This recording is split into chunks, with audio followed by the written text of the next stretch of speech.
Hey there, Garage Couple fans! I don't know. I really don't know where I was going with that one, but stay tuned to see some awesome content and much more. Hey guys, welcome back to the Garage Couple. For those of you that are just tuning in, last week we posted our first mods of our beautiful new Rubicon. This week we are going to continue these mods. So what we're going to have today, LED taillights, synthetic rope for our winch along with the plate, and some seat spacers. Make sure to comment below, let us know what else you'd like us to do on the Rubicon. Tools that you're going to need for this install is just simple hand tools, screwdriver. You're going to need a 10mm socket, and you're going to need one of those EP26 flasher modules. We actually don't have one today, but we're going to go ahead and install it anyway. We also have many tips and tricks to getting these LED tail lights working on the vehicle. It comes with those studs, but we're going to press them out so we don't have to do any major drilling and anything like that. And we're also going to explain the wiring as well, so make it a nice and easy job. So stay tuned to watch us transform our Jeep even further.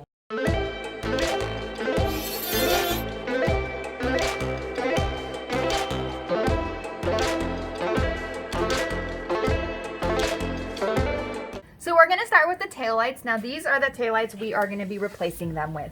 Love these. They are very bright. We did check them for brightness. If you've not done that before, you can do that just using a battery and touching your wires to the battery. The lights will come on. I like this one also because it has a license plate light at the bottom.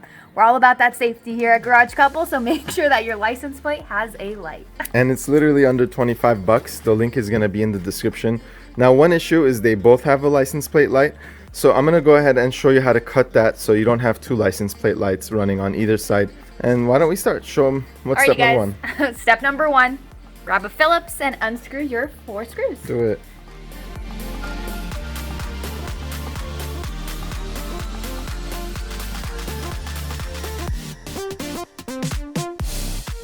Step number two, you're just going to pry this thing out. I like using a flathead. Boy, is there a lot of junk in here. I don't know what this person was doing. Got a little bit of some rainbow colors in here. Pretty gross. We're going to wipe that down before we move to step number 3. No, we're not going to wipe it down because it's going in the trash can. Great, you're right. So why don't you grab the 10mm socket and just take out the next 3 bolts. You got it. And let me just show them where that is. Those 3 bolts right over there. You want to put those aside. We are going to reuse them 1, 2, and 3. So why don't you take that out? My form's probably not the best. Okay, I just handed it over to Greg. Alleen's in trouble. His hand's been a little quicker than mine. Next up, Alleen is gonna pull the clip out of the back and just press the back part of the clip down and just yank it straight out without putting too much pressure on the wires so we don't just tear the wires right out of the socket. So this is the clip. So theoretically these come out really easily. I don't blame you, Alleen. These are pretty annoying, but just push the rear portion straight down. There you are. Woo! Money, baby! That was good. That was good. All right, so let's take a look here. Just gonna show you guys some stuff, and we're gonna do this as our first time doing it. There's 4 wires here. One of them is for the right blinker, and it's not used on this side, and I believe it's this green with red. There's this white, yellow, white, green color, as well as there is this dark black with red. So one is going to be for the turn signal, one is going to and brake combo, one is going to be running light, and one is going to be license plate light. We're going to have to ground it, the brake light on the body of the vehicle. Now just to show you, this is the new tail light. It comes like this. There's 4 of them, and using a 9-volt battery, we're going to determine what each one does. So we want to touch each wire to a respective terminal. I believe the white wire is the ground. Negative. Let's start with red. Oh, see that? Let's take a look at yellow, license plate, and then black. Looks good. So the red is the brake light, and the black is the running light. So I'm gonna just label that. So R for running light to the black wire here. Also, this kit doesn't come with any instructions, so hopefully this video helps you out. You don't have to drill anything or do anything like that. Yellow is license plate light. Reverse light. So I'm going to put reverse. Rev is plenty. And then third one was the brake light as well as the turn signal. Let's label that. It's the red one. So brake. Now we figure out what we have on the vehicle. Time to cut some wires. I'm gonna give myself a little bit of room. I wonder if I can actually just pop these things out without cutting. I guess not. I'm gonna just go ahead and cut right around here. Give myself some room. All right, we are past the point of no return here.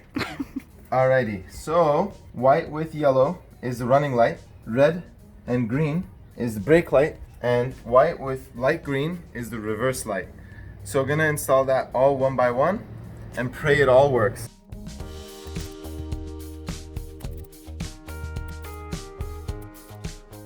As you can see, there is not a lot of slack.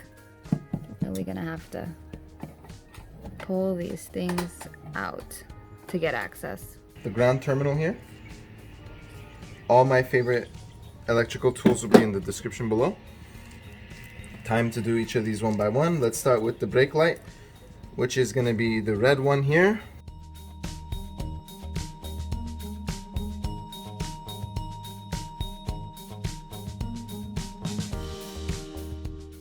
Electrical tape is your friend.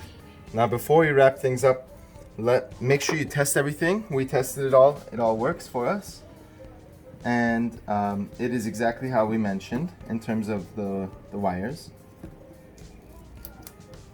Now wrapping it with electrical tape here. Gonna use one of the studs as a ground wire. For our case, it was the yellow wire. So the way these come from the factory, it comes with these studs. These studs are too large for the original holes, and typically what people do is drill out those holes. But if you just grab a pair of pliers or vice grips, you can pop these out and use the stock bolts. So that is what we went ahead and did, and it makes the install a lot easier and a lot less nerve-wracking since you don't actually have to drill into the tub. So now we're gonna go ahead and bolt this side back up and then go ahead and do this side. So we had to make a quick Lowe's stop and grab some of these screws that hold in the tail light. These ones right over here. The original ones that came with the car are too short. We need a little bit longer, so we're gonna go grab some more of these and hope the coronavirus doesn't take a toll on us, huh? Here are all of the functions: the reverse light, the brake light, the running light. Huge difference between stock. And I will actually show you exactly how I did it. I didn't end up needing new bolts. Sorry about that background noise, can't control that. But I didn't need new bolts. What I did was I just shaved the original or the new housing. I just shaved it down with tin snips and it's all said and done. Let's do side number 2. So getting the left side prepared, you just go ahead and remove these 4 screws holding in the housing. And then what you're gonna do is just remove the whole thing right out. So gently slide this out. Make sure you feed these wires over here so that they're able to go through.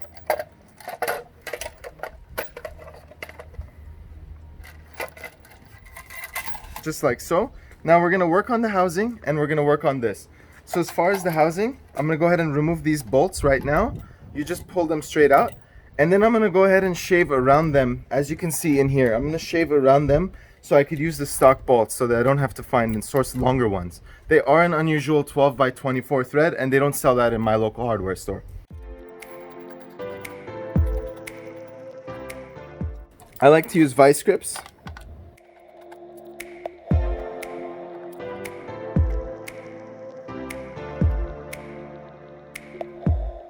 Using the vice grips, just pull them out. They look like these pressure screws.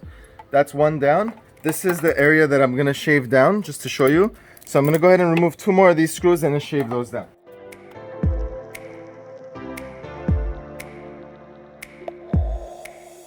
I'm using tin snips here. You could get away by using a Dremel as well. Your goal is to just shave this area down. So I'm gonna just do that now.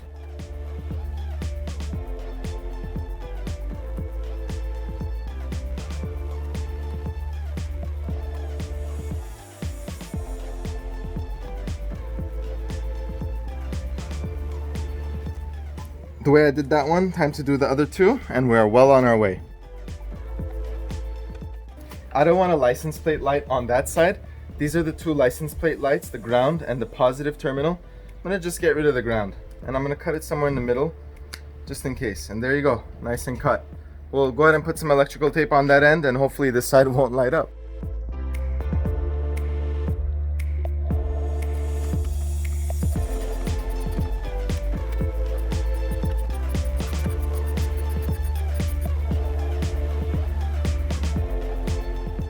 that clip we unclipped earlier. Can't access it from the top, so we're going from under. Lucky me.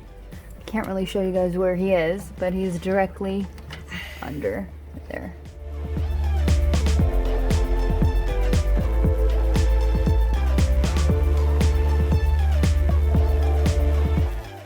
At this point, you can go ahead and pause your screen. That is exactly how the color code should look. The lavender is the reverse light, the brown is the brake light, and the black with the yellow tracer over there, this is the running light. Now we ended up just cutting the harness on the tail light end, so I don't have to cut the factory wiring harness on the car end. Time to tape it all up and plug it all in. Alrighty guys, so we are wrapping up. We plugged it back in from back here is where we had the access point. Then we just bolted it back up the areas that we shaved. We put those bolts on, and then those four on the outside. We tested it and it is good to go. They are super bright, look amazing. Alrighty guys, a new day here and more mods to come. Right now, the time has finally come for me to drop in this aluminum winch plate, as well as the synthetic line, as well as this line holder, so we don't have to do this kind of thing anymore. Now, all of these parts are under $100. I'm gonna drop all the links in the description below, and this is basically how to dress up your winch for under $100. And this synthetic line is no joke. It's good for 25,000 pounds. And this aluminum winch plate here is really thick and feels very sturdy. And one of the benefits of doing this mod is, firstly, this cable is dangerous and it could hurt your hands. Switching it to synthetic prevents that from happening. Another thing with switching this out is the weight savings. Now, I've heard of people saving 20, 30, 40 pounds just by switching to synthetic line. I mean, this is super, super light versus that, which is really heavy. So stay tuned to watch me switch this out, as well as weigh them just to see exactly how different they are. The very first thing I'm gonna do is remove this old line, and I'm gonna do so by putting this into neutral, which on this worn winch is in this direction, and by taking out all of this cable here.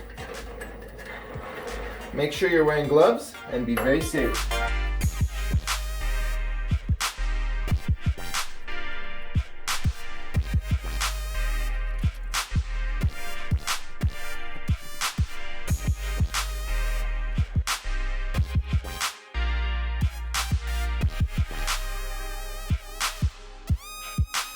Looks like the line over there is held in by Allen wrench. So I'm gonna just grab some Allen wrench and just undo the end of that. Tiny little screw. Up next, we're gonna go ahead and remove this fair lead. And I'm gonna just do so using 2 adjustable wrenches.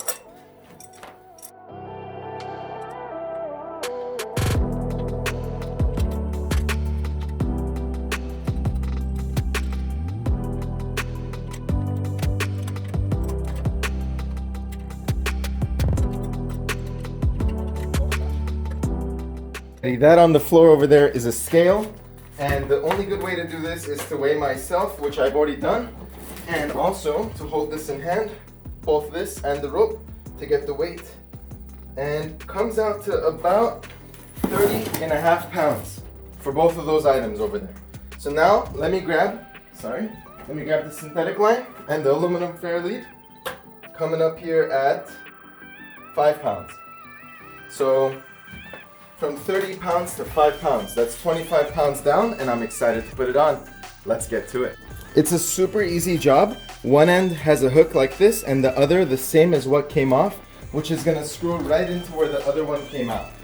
Let's go ahead and cut our zip ties here and try to put this on as sensibly as possible. First thing I'm gonna do is mount the fair lead, just like so.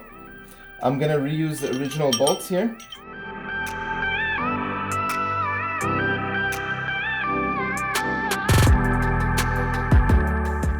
Up next, you're gonna go ahead and screw in that retainer screw using the Allen, pass it through your new fair lead, and I like to do this by hand, but I'm gonna just turn this barrel by hand. I know you're not supposed to do it this way. There should be a pre-tension, all of that stuff, but I'm gonna just go ahead and do it this way anyway.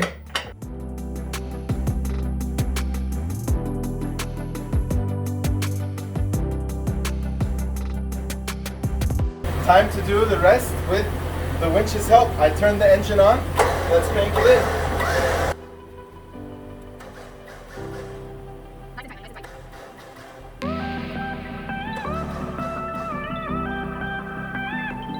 Might be a good idea to untangle. What do you? Oh, okay.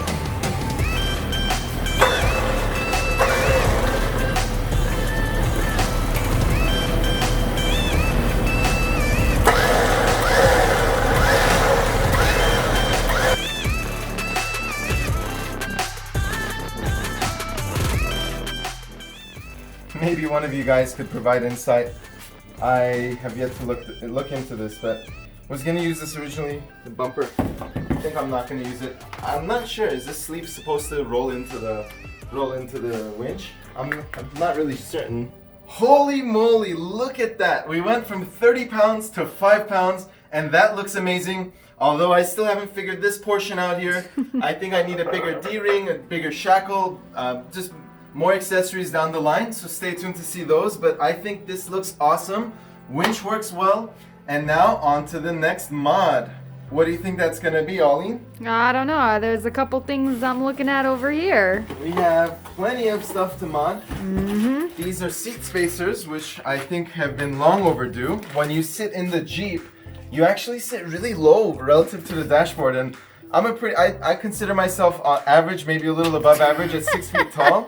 But I can't imagine how that would be for someone that's 5'5" and around that area. So especially when Auline sits, her eye line is just on the bottom part of the windshield. So this is one of the first things we did to our green Sahara, and now we're gonna go ahead and install it on the TJ. Fortunately, it's super easy to install. It takes just simple hand tools and a couple of minutes of your time. So to get the seat spacer installed, you're gonna need a little bit of an extension, a ratchet, a 13mm socket, and a T50. There's 4 screws holding in the seat into the Jeep. You're gonna just remove 2 at a time, drop the blocks in. Each block is 1 inch, and I'll drop the link in the description, the exact one that I purchased myself. And it comes with replacement screws that are longer as well. So all it takes is unbolting and rebolting right in. Shouldn't take more than 10 minutes a seat, maybe 15 minutes max. Let's get started.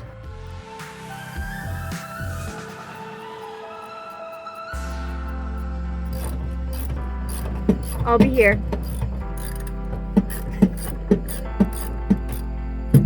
As Greg is getting that out, I am back here for the first time, and boy does this net look great. I feel like I'm in a safari, maybe like a Jurassic Park vibe I'm feeling.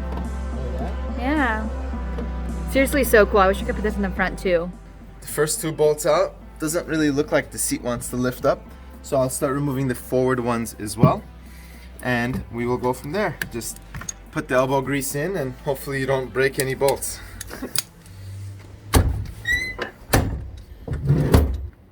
That's 3. Not over there. And then we're gonna move right over there. Anybody hear that? I think that's UPS. Oh boy, do I love the sound of that. And it's not for us. I'm gonna go ahead and loosely thread in the front. At this point in time, I removed all 4 bolts, and now I'm gonna just put them in one by one, starting from the front.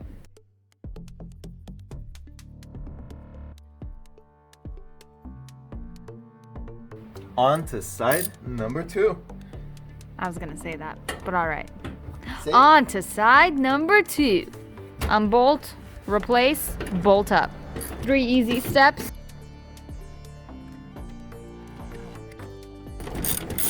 Everything is lightly threaded in. All we're doing is tightening, and that's it. Honestly, one of the must-haves when you just get your Jeep for sure. Thoughts? 100%. This reminds me, this is our third Jeep that has spacers on. We put spacers on Auline's JK. That's right. We put spacers on. There's a tear over here. Didn't even notice. We put them on my JK on the back seats, and they are fantastic. It makes the ride in the back a lot more comfortable. If you'd like to check that out, I'll drop the link in the top of the video you're currently watching, top right. But for now, these are done. Check these out. So guys, we're driving with the new seat spacers and they are seriously incredible. Sitting as a passenger seat, prior I felt like my face was just in the airbag and now I can see full beautiful, much better. Greg, what do you think as the driver? Amazing, absolutely amazing. I mean, for those of you that have wondered, my head still doesn't touch the top as 6 feet tall. And yeah, this is some good stuff, guys. Yeah, definitely recommend it, you guys. Thank you for coming along for the ride. Today we did 3 amazing things. We changed out the taillights with LED, which have totally changed the look of the Jeep. We dressed up our winch with completely synthetic line, as well as with the aluminum plate, I guess. Personally, I like the idea of reducing 35 pounds off the front of the Jeep for under $100, so I'm really happy with that mod. Plus, I like the safety of the synthetic line and that sort of thing. And lastly, we put in these seat spacers, and boy, look at how much more comfortable, look at how much more ergonomic this is. This is seriously such an amazing mod, and honestly, $20, $25 well spent. If you want to check out any of these products in this video, they're all going to be in the description below. And if you missed our first video where we added the Smitty built net, these amazing grab handles, the interior LED lights, the Rubicon decal, all of those things, that's in our mod video 1. And make sure you stay tuned for mod videos 3 and 4. We have so many parts laying around in the garage and we are trying to get through them as quickly as possible. Thanks for watching and we will see you guys soon.